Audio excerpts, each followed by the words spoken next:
आज एक बार फिर सुप्रीम कोर्ट का कोर्ट रूम सिर्फ एक लीगल स्पेस नहीं बल्कि डेमोक्रेसी का बैटल फील्ड बनने वाला है। CJ Suryakant and justice Joymalya Bagchi की बेंच आज इलेक्शन कमीशन ऑफ इंडिया के आर्गुमेंट सुनेगी कि आखिर उन्हें क्यों सही लगा स्पेशल इंटेंसिव रिवीजन प्रोसेस। जहां पिछले हियरिंग्स में बेंच ने जब ईसीआई को take a sympathetic view and consider ground realities जैसे ऑब्जर्वेशन दिए थे, तब लगा था शायद सिस्टम थोड़ा ह्यूमेन होगा। लेकिन ग्राउंड से जो रिपोर्ट्स आ रही है उन्हें देखकर एक बात क्लियर होती जा रही है, ईसीआई ने क्या सुप्रीम कोर्ट के लास्ट सजेशन को सीरियसली इम्प्लीमेंट नहीं किया और क्या उन्हें इग्नोर किया। इसी बैकड्रॉप में वेस्ट बंगाल से आई एक आवाज ने इस पूरे इशू को और ज्यादा वॉलेटाइल बना दिया है। तो क्या है ये पूरा मामला, चलिए देखते हैं और देखते हैं कि क्या सीनियर एडवोकेट्स कपिल सिब्बल, प्रशांत भूषण के बगल में अब वेस्ट बंगाल सीएम ममता बनर्जी भी आर्गुमेंट्स करते हुए दिखेंगी। ये अजम्पशन इसलिए हो रही है क्योंकि वेस्ट बंगाल चीफ मिनिस्टर ममता बनर्जी ने रिसेंटली एक पब्लिक मीटिंग के दौरान स्पेशल इंटेंसिव रिवीजन यानी एसआईआर को सीधा इनह्यूमेन कह दिया। ये कोई कैजुअल पॉलिटिकल स्टेटमेंट नहीं था बल्कि एक लीगल एंड कॉन्स्टिट्यूशनल चैलेंज का ओपन डिक्लेरेशन था। ममता बनर्जी ने कहा कि we are moving court tomorrow against the inhuman treatment and the death of so many people due to the SIR. अब ये लाइन सिर्फ एक एलिगेशन नहीं बल्कि एक वार्निंग थी ईसीआई के लिए भी और सेंटर के लिए भी। उन्होंने यहीं पर ये भी ऐड किया कि if allowed I will also move the Supreme Court and plead as a common person against this inhuman exercise. I am also a trained lawyer. अब इस स्टेटमेंट का वेट समझना जरूरी है। एक सिटिंग सीएम का ये कहना कि वो सुप्रीम कोर्ट में कॉमन सिटीजन के तौर पर प्लीड करेंगी, ये बताता है कि मैटर पॉलिटिकल ऑप्टिक्स से आगे जा चुका है। सीएम ममता का नैरेटिव ये है कि एसआईआर एक रूटीन एडमिनिस्ट्रेटिव प्रोसेस नहीं रहा बल्कि एक फियर इंड्यूसिंग एक्सरसाइज बन चुका है जहां वोटर्स अपनी आइडेंटिटी और डिग्निटी दोनों के लिए स्ट्रगल कर रहे हैं। उन्होंने सबसे सीरियस एलिगेशन ये लगाया कि वोटर लिस्ट से नेम्स आर्बिट्रेरली स्ट्रक ऑफ किए जा रहे हैं बिना किसी वैलिड रीजन के। अब इसी कंटेक्स्ट में दो एल्डरली वोटर्स की डेथ का केस और ज्यादा डिस्टर्बिंग हो जाता है क्योंकि रिपोर्ट्स के मुताबिक हियरिंग नोटिसेस मिलने के बाद दो ओल्ड वोटर्स की मौत हो गई और उनके फैमिलीज ने पुलिस कंप्लेन लॉन्च की directly chief election commissioner Gyanesh Kumar और बंगाल के chief electoral officer Manoj Agarwal के अगेंस्ट। अब इस पूरी कंट्रोवर्सी में एक और लेयर ऐड हो जाती है जेंडर इम्बैलेंस का। पोलिंग स्टेशन लेवल डेटा के एनालिसिस से पता चलता है कि वेस्ट बंगाल में एसआईआर के दौरान वुमेन वोटर्स का डिलीशन मेन के कंपैरिजन में ज्यादा हुआ था। टोटल 58 लाख इलेक्टर्स डिलीट हुए और अवेलेबल डेटा के हिसाब से नियरली 4 लाख ज्यादा वुमेन थी जो रोल से हटाई गई। और ये सिर्फ एक ब्रॉड नंबर नहीं है। 850 से ज्यादा पोलिंग स्टेशंस ऐसे हैं जहां 75% से ज्यादा डिलीटेड वोटर्स वुमेन हैं।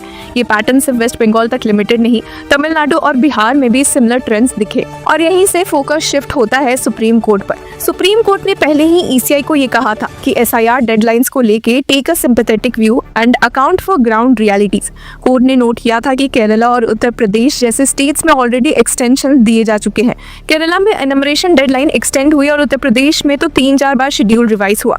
सीनियर एडवोकेट सिद्धार्थ लूथरा ने यूपी के केस में तो सवाल भी उठाया था कि what justified rushing through the process so far ahead of the polls, क्योंकि इलेक्शन 2027 में है। वहीं केरला के केस में सीनियर एडवोकेट कपिल सिब्बल ने कोर्ट को बताया था कि nearly 25 lakh electors risk exclusion. एक एग्जाम्पल भी दिया था जो सिस्टम की मैकेनिकल अप्रोच को एक्सपोज करता है। The husband is excluded and the wife included. When the authorities know of this they delete the wife too. अब ये कोई एरर करेक्शन नहीं बल्कि ब्लाइंड डिलीशन लगता है।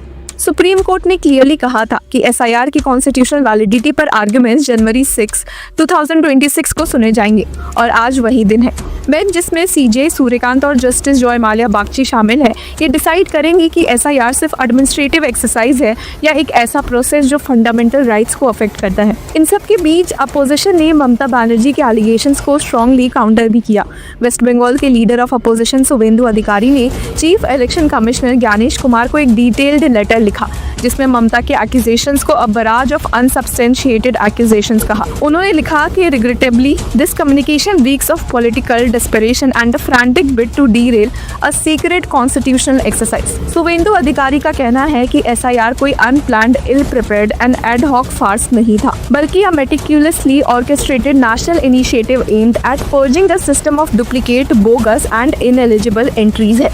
उनके अकॉर्डिंग ममता बनर्जी का आउटरीच इसलिए है क्योंकि SIR threatens to expose the rot in our electoral roll। ये भी कहा गया कि तृणमूल कांग्रेस ने इस रॉट को सालों तक नर्चर और एक्सप्लॉइट किया है इलेक्टोरल गेन्स के लिए। शुवेंदु अधिकारी ने ये भी लिखा कि the honourable chief minister's call to halt the SIR is nothing short of an admission of defeat. यानी बीजेपी का नैरेटिव ये है कि एसआईआर डेमोक्रेसी को बचाने का एक्सरसाइज है और इसके अगेंस्ट जो भी है वो स्टेटस को प्रोटेक्ट करना चाहता है। अब ममता बनर्जी ने अपने लेटर्स में ईसीआई पर एक और सीरियस एलिगेशन लगाया था कि एसआईआर से related instructions almost daily basis पर इशू हो रही है, कई बार व्हाट्सएप और टेक्स्ट मैसेजेस जैसे इनफॉर्मल चैनल्स के थ्रू। इस पर शुभेंदु अधिकारी का डिफेंस ये है कि IT systems have processed millions of entries seamlessly with real time dashboards ensuring transparency. उनका कहना है कि व्हाट्सएप जैसे digital tools modern agile tools for urgent clarifications है और ये फॉर्मल सर्कुलर्स और गजेट नोटिफिकेशंस के साथ सप्लीमेंट होते हैं। उनके वर्ड्स में कि this hybrid model enhances responsiveness without sacrificing accountability। अब पॉलिटिकल रिटोरिक यही और शार्प भी हो जाता है क्योंकि समाजवादी पार्टी चीफ अखिलेश यादव ने एसआईआर को ओपनली क्रिटिसाइज भी किया है और इसे एनआरसी इन डिसगाइज कहा है। उत्तर प्रदेश में नियरली 18.7 इलेक्टोरेट्स के नाम ड्रॉप होने वाले हैं जो अपने आप में एक अलार्मिंग फिगर है। Ironically chief minister Yogi Adityanath भी कह चुके हैं कि 85 to 90% of these missing voters are ours. मतलब इशू सिर्फ अपोजिशन वर्सेस रूलिंग पार्टी का नहीं बल्कि स्केल इतना बड़ा है कि हर पॉलिटिकल पार्टी अनईजी है। अब सुप्रीम कोर्ट के सामने असली सवाल ये नहीं है कि इलेक्टोरल रोल्स क्लीन होने चाहिए या नहीं, वो तो बिल्कुल होने चाहिए, पर असली सवाल ये है कि प्रोसेस ह्यूमन है या नहीं, इंक्लूसिव है या एक्सक्लूजनरी, और सबसे इम्पोर्टेंट क्या इलेक्शन कमीशन सुप्रीम कोर्ट के सिंपैथेटिक व्यू को सिर्फ एक लाइन समझकर सुन रही है या उसकी स्पिरिट को भी फॉलो कर रही है। आज की सुनवाई सिर्फ एक केस नहीं बल्कि इंडियन डेमोक्रेसी के कैरेक्टर पर एक टेस्ट भी है। तो व्यूअर्स, इस पूरे मुद्दे पर आपकी क्या राय है? Do let us know in the comment section. Until then keep following Law चक्र।